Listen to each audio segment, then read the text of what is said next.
Welcome to Fantasy Football Hub. Today I'm joined by the big man Bakar to preview Game Week 31. So many decisions, starting with the Rashford news that has just come out at the time of recording. Bakar, first of all, how are you doing, my friend?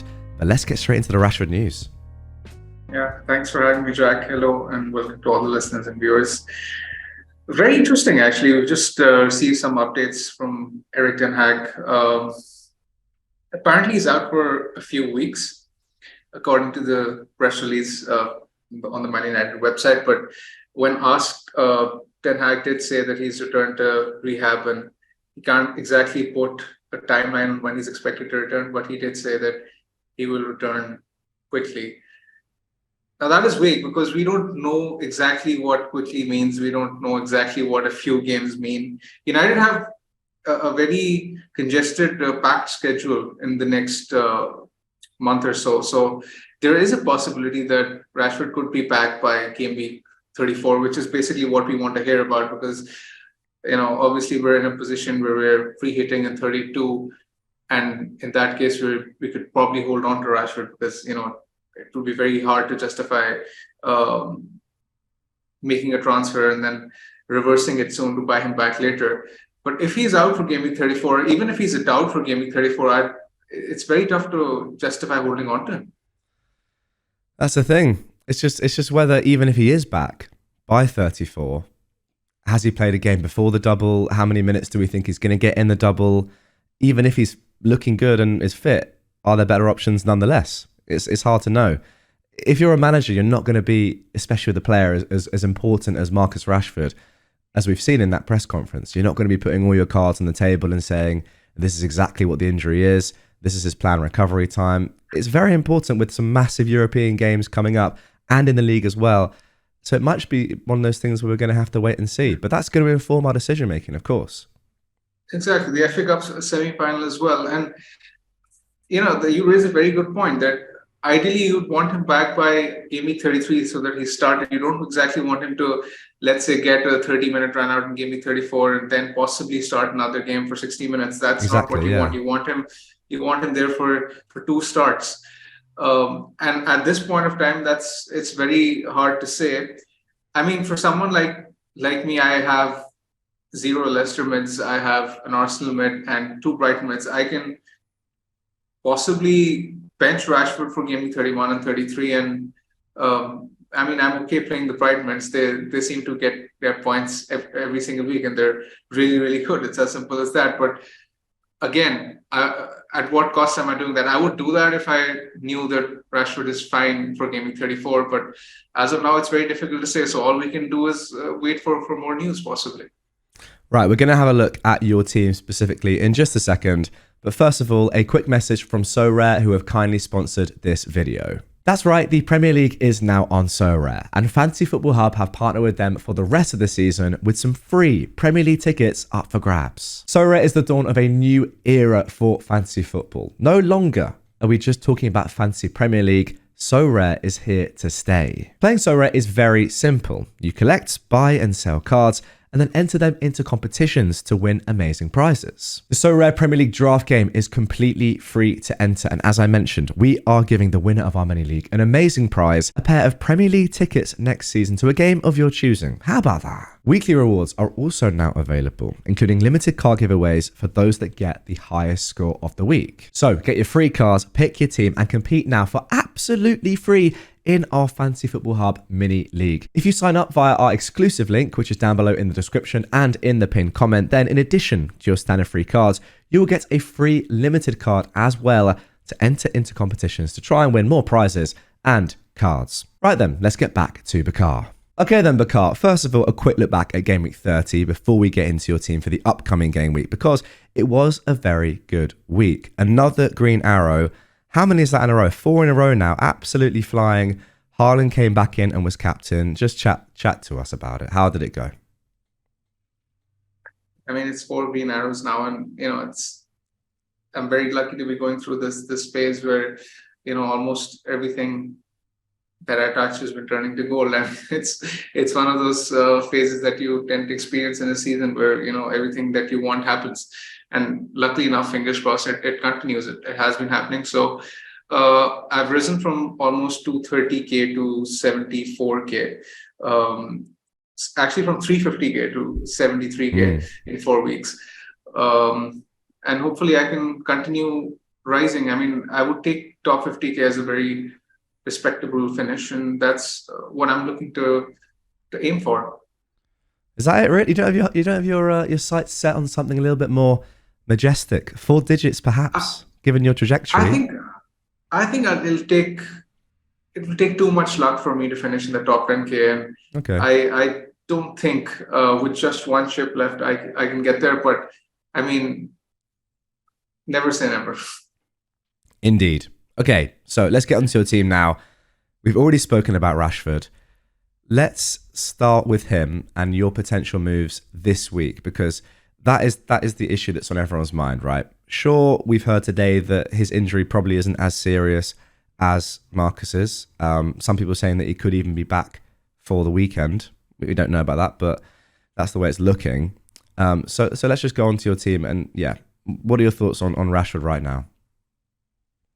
I'm definitely keeping Shaw. Rashford, again, I'm going to wait for more news. If we get any more news, any more positive news regarding his injury, I want to keep him because, again, as I've said, United have a double in 37 as well. So I don't really want to be in a position where I sell him and then want to buy him back later. But let's say if he's not looking fit for game week 34, and let's say if we don't hear any positive updates, then there's a very high chance that I might end up selling him this week. And that is despite the fact that I have a very good bench that I can use. I want to use that bench, but again, that would only come if I hear any concrete news. Okay. And in terms of who you'd be looking to transfer in, who would that be? I think it's obvious this week. It's the template move. Every single person is jumping him. It's Jack Grealish. He's in red hot form, almost in the form of his life at the moment. He's had 11 consecutive starts now in the Premier League, 11 returns in those in his previous 13 starts as well. His underlying numbers are very, very good. In fact, I was looking at the home games that he's played recently, and in his previous 4 games, he's averaging almost 0.7 XGI with a big chance involvement in each of those 4 fixtures. So his numbers are very good. He's more reliant on assists for sure because he tends to play more of a creative role. But in recent times, Pep has said that he wants Grealish to become more of a goal scorer, and he has been getting a decent amount of big chances as well in recent times, and his numbers post the World Cup have improved. He's a tempting transfer in. Again, this week, Leicester are absolutely diabolical, and they do have a weakness on their right flank as well, where they're ranked 19th for chances conceded this season. So Grealish could well exploit it. Anything in his potential to not play that game or not start? Because obviously he started the last 11 Premier League games, but he's played a lot of football recently. Obviously played a lot of football last night. That's a fair point, but I think that Tuesday to Saturday is a decent turnaround. And True. Do think that Grealish will play. I think he's secure for starts. He's definitely first choice. I think Foden and Mahrez will be locked into rotation once Foden returns on the right-hand side, but on the left, Grealish is very much secure.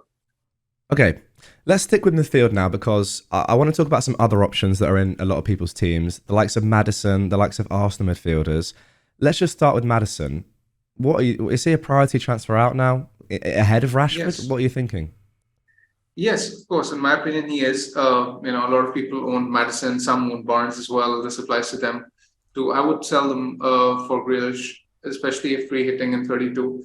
Yeah. And I would sell them over Rashford because the way I see it, I don't see a scenario where you'd want to keep the Leicester mid after game week 32, after you free hit, basically, because Leicester don't have a double left. There are better options, simply the likes of Salah, Bruno, Grealish, the Brighton mids. So they're very, very hard to fit in.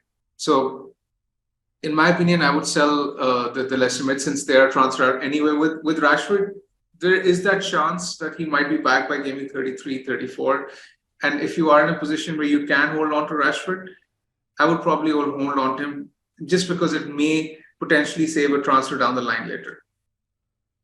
Okay.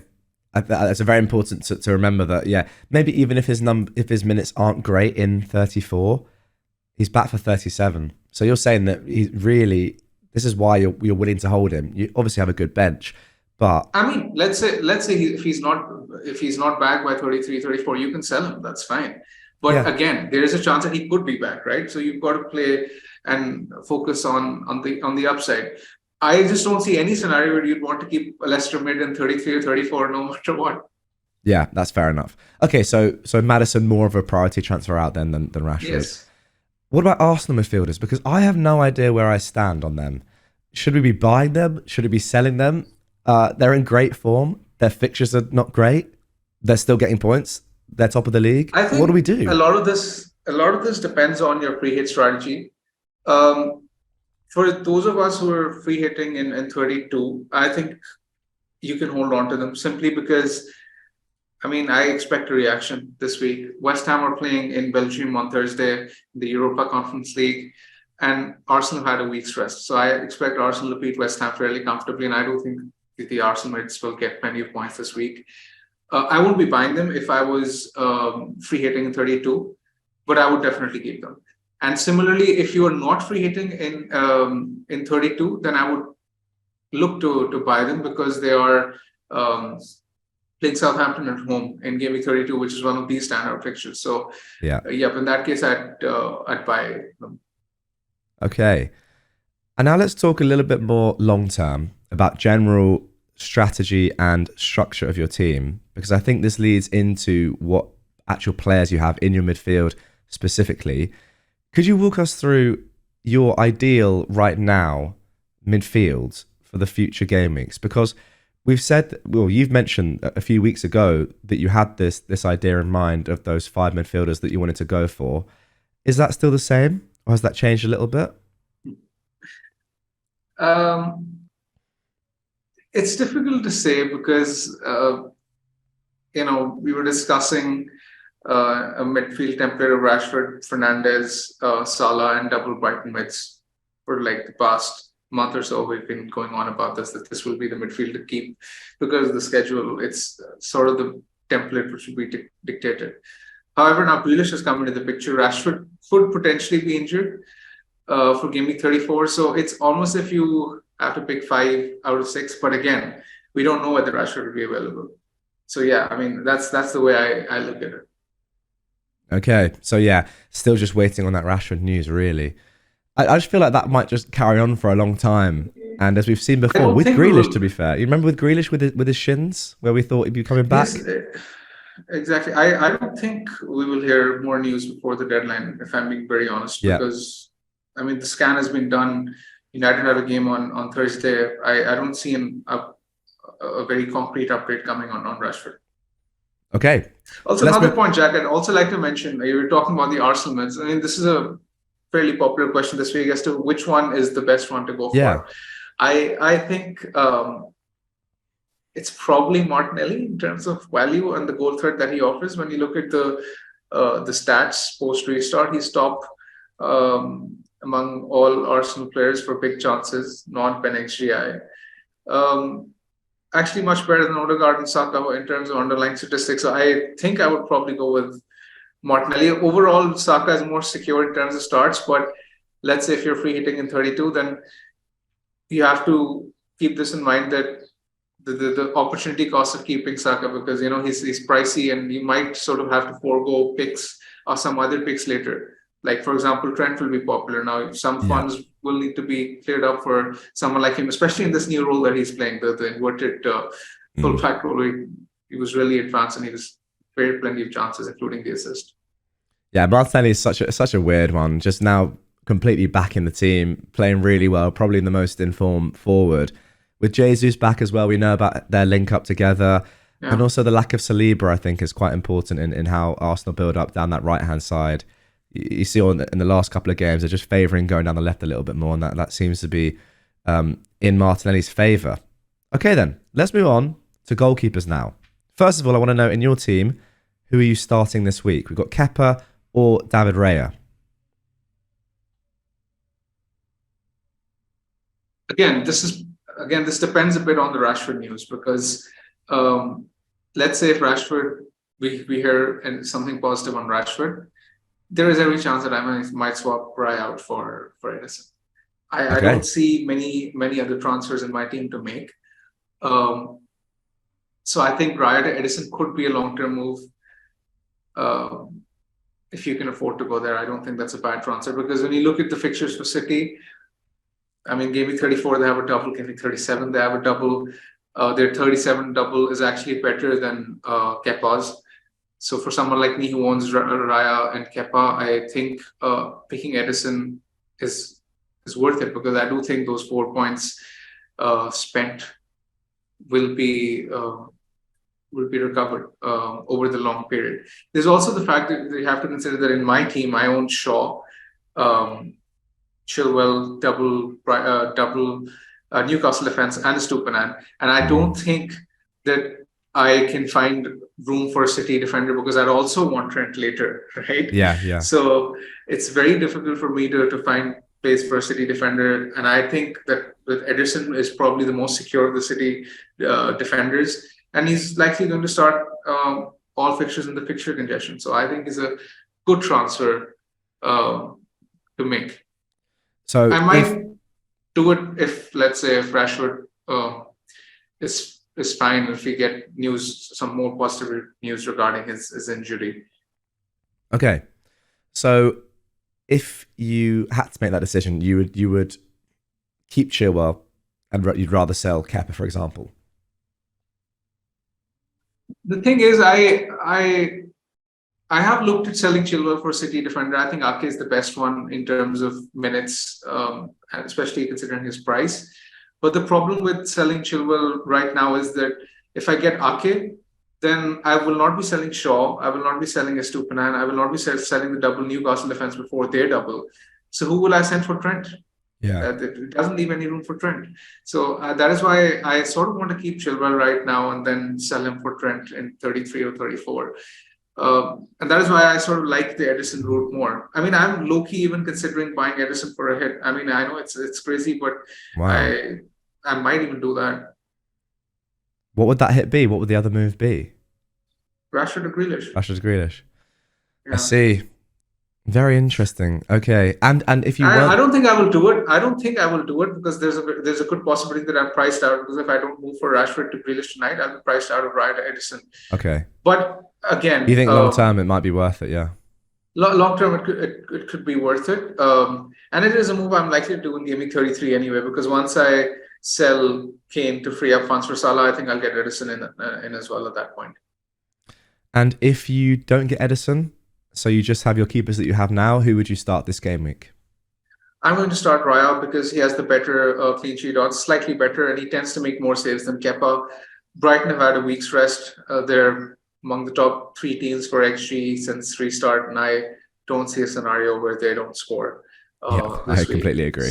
Yeah. So, and Chelsea will be playing Madrid, and they've had a short turnaround, so I do expect Brighton to score. Wolves are one of those teams that are in the bottom 3 for XG this season. They tend to have plenty of low XG shots, and it could be a fixture where Raya falls. And it's again one of those reasons why even if I had the funds, I might not have hit Raya to Ederson out. Okay, that is fair enough. It's an interesting week for goalkeepers. A lot of the main picks are very close together, and you would say that taking a hit before a free hit is a strange move in principle, but as you say, if you're going to do it down the line anyway, and it's for the rest of the season, and neither of these two goalkeepers are doing particularly well right now, then yeah, it might be the one. Yeah, but almost all my sort of transfer decisions this week, they're sort of based around Rashford to Grealish, Raya to Ederson. I mean, to be very honest, these are the only 2 transfers I'm seriously contemplating because for my team, I don't see. I mean, I have given it a lot of thought, and I don't see any other transfers which I think are going to be worth it over the long run. Okay, let's talk about someone that probably at some point you will want in your team. You've mentioned him in the optimum 5 midfielders. When is Mo Salah going to come into your thinking? He's playing Leeds away this week. He's playing Leeds away, yes, and he's coming on the back of an Arsenal game where he recorded the highest ever XG he's recorded in his life. Yet the owners were very unlucky to come away with just a 5-pointer, because it could have been like a 20-25-pointer given how good his stats were. I don't see a scenario where I don't get Salah soon, because again, I tweeted this yesterday as well, that his home numbers, his home stats, his non-pen XGI, his non-pen XG, big chances, they all seem to significantly increase at home as compared to away, where he doesn't really have that sort of same goal threat. So considering that both the fixtures in game week 34 are at home, I think Salah is a priority transfer ahead of game week 34. In fact, I'd even say that if you're not free hitting in 32, I would prioritize Salah this week even, so that I can get him ahead of that home fixture against Forest in 32, where he will be probably the template captain. Okay, let's talk about captaincy this week then. Is that an easy one for you? Yes, I mean, I don't think it's worth a discussion even, because Haaland's home numbers have been they've been monstrous this season, and I don't think anyone even comes close at home. Leicester away been absolutely terrible. I think it could be a bloodbath. When you look at Man City's recent scorelines, they've scored at least 3 goals in each of their previous 5 fixtures, and if I'm not mistaken, they've scored around 25 goals in those 5 fixtures combined. So, I mean, I'm not going to overlook past that. Fair enough. Okay, so what if you don't have Haaland this week? Like me, is he 100% a necessity to get in? And how would you get him in? Yes, I mean, if you can get a route to if you can sort of, if you think there's a hit which can justify a transfer to Haaland, then I'm all for it. But a lot of people are in this predicament where they don't have any other route to Haaland other than Kane, and in that position, I would sell Kane. Honestly, I think Haaland's ceiling is on another level at home as compared to Kane. Okay, it's interesting that the My Team tool has Kane with slightly higher predicted points. What do you think about that? I think Kane is safe for a 7 to 8 pointer, but I think Haaland can hit 13 easily. The ceiling is too big. Yeah, I do agree with that. Absolutely do agree with that. Okay, Brighton midfielders now. Because we've already mentioned, right, you're happy to play them over Rashford for pretty much the end of the season. Let's be honest, they're in such good form. But say you were selling Rashford right now for Grealish, what would your midfield be looking like? Because you still have an Arsenal midfielder in there. Now, we saw last week that you benched. I was so not looking forward to this question, Jack. I was so not looking forward to it. It's an absolute nightmare to get right. And I mean, yes, I'll have Odegaard, I'll have double Brighton mids, and Watkins was in the form of his life. So it's very difficult to pick one to bench. I mean, it's probably going to be one of March or Odegaard, probably March, I think. And again, I don't really want to bench him. I'll give it more thought. That's why I was low-key hoping for a more positive update on Rashford, because if he was out for if he was out for like 1 week, 2 weeks, I have the team to play the Brighton mids, and I do think that's a very viable solution. But if I get Grealish, it would make it very difficult for me. Well, that's the thing. You're getting in Grealish. You're obviously not going to bench him, but then leaving March, who's been in a team that is just firing on all cylinders. I can't bench Kane. I can't bench Haaland. Bruno's likely to play in the number 10 role. I can't bench him. So that's 3. Watkins is in the form of his life on penalties. Again, someone I don't think I will bench. What does that leave me with? It leaves me with Mitoma, March, and Odegaard, and I have to bench one of them. Again, very tricky. I do expect Arsenal to do really well as well. Yeah. Really? Okay. That's kind of, we knew that this was going to happen. And it's a good position to be in, right? To have 8 very, very good attackers that you genuinely are struggling to choose between. I mean, it's a healthy debate, and I knew it when I was bench boosting in 29. I know I was signing up for this, because if you're having a strong bench in 29, you're pretty much signing up to benching headaches for the rest of the season. And I knew that was coming my way, but I was lucky enough to pick March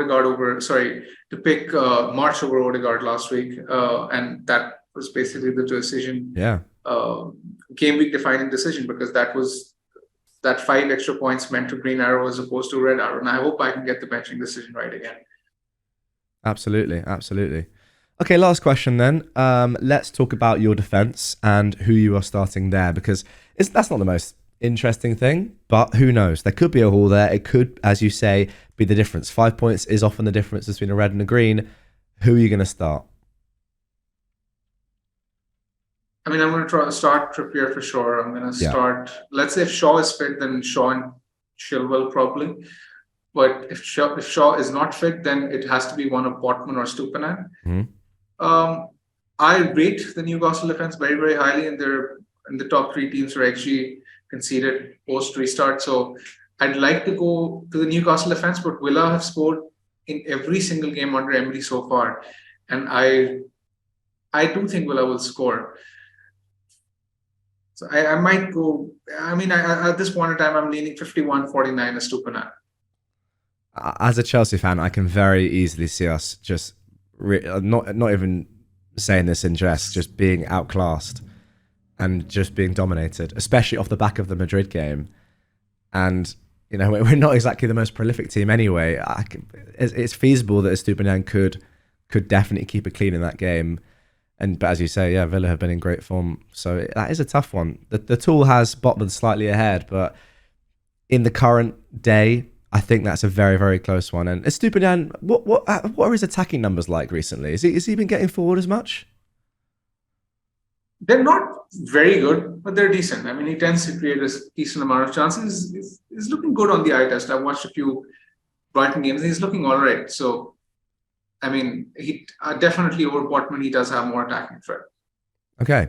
And the final player that we've not really talked about too much in your team is Bruno. Now, you mentioned that you think he's going to be back in that number 10 position, and therefore you can't bench him. Definitely not looking to sell him. Just a little bit more information on that. How confident are you that he goes back into his more natural position? Very confident, especially after the Ten Hag quote today, where he did say that he's delighted to have Casemiro and Ederson back because they had set up a very good partnership with Bruno before Casemiro got suspended. So that was sort of an indication that he expects Ederson to sort of play in a similar role to what he was playing earlier, and Bruno to push forward in the number 10. And I think that's enough for me. And despite the recent run of blanks, I don't think I'd sell Bruno. Okay then, mate. I think that is going to be everything for this video, unless I've missed something critical, but I don't believe I have. Seem to have covered the majority of stuff there. I think we've covered everything. Team's looking strong, mate, once again, going for 5 greens in a row. Wow. Fingers crossed. I mean, right now, it's just everything is coming up completely trumps for you. Smashing at the moment. And who knows, a little 10k could be on the finish. Guys, thank you very much for watching this one. Bakar, thank you so much as always. Remember to go down into the description and click on the link. Get involved in Sorare via exclusive link. Get your hands on those Premier League tickets. Bakar, you're a big fan of Sorare, aren't you?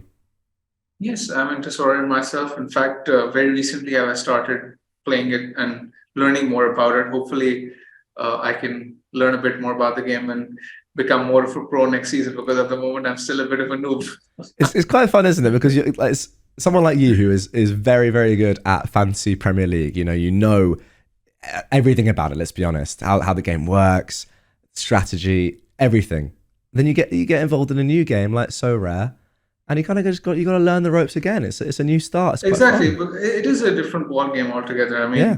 The dynamics are different, and it's not as simple as just saying, oh, you're good at FPL, you must be good at Sorare. Absolutely not, yeah. It does take quite a lot of time for understanding how it works. There we go. Guys, get involved. Link down below. Bakar, thank you so much as always. Good luck this game week. 5 in a row incoming, and we will see you all on the next one.